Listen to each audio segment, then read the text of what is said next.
Léa Salamé recevait, ce jeudi 20 avril, dans la matinale de France Inter, la psychologue pour enfants Caroline Goldman.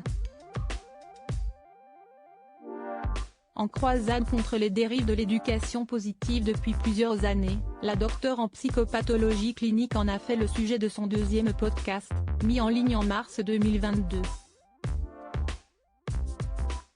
Si elle était déjà intervenue à plusieurs reprises dans l'émission Les Maternelles sur France Télévisions, c'est son interview au Monde, en février 2023, au cours de laquelle elle explique que des enfants mal limités peuvent faire l'objet d'un diagnostic erroné de troubles du déficit de l'attention ou de haut potentiel intellectuel, qui popularise sa thèse.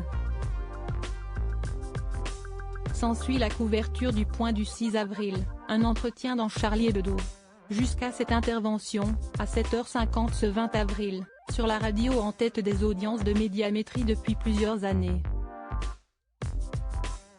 Vous dites n'avoir aucun goût pour la médiatisation, notamment parce que la notoriété, vous l'avez connue, vous êtes la fille de l'un de nos chanteurs préférés, a souligné Léa Salamé en laissant le soin aux auditeurs de faire le lien au vu du patronyme caractéristique de son invité. Aujourd'hui, on parle de vous partout. Vous êtes lu, vous êtes écouté, a poursuivi la journaliste, soulignant ainsi un paradoxe. Et de demander du tac au tac, ça ne vous angoisse pas un peu? Jack Depp, Anneli Châtelain, Léa Briand. Quand les enfants de stars préfèrent l'ombre à la lumière, la discrétion de père en fille, la seule chose qui m'anime, c'est que les enfants aillent mieux, qu'ils sourient, qu'ils ne soient pas embourbés dans des croyances qui flattent les commerces, parfois le narcissisme des parents.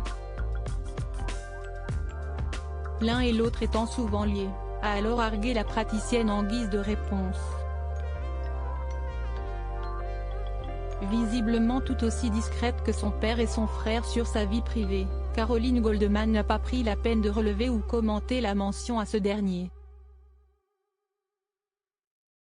Et a conclu avec conviction, « Moi, je suis une défenseuse des enfants, une vraie. » Article écrit en collaboration avec 6 Médias. Crédit photo, capture d'écran France Inter.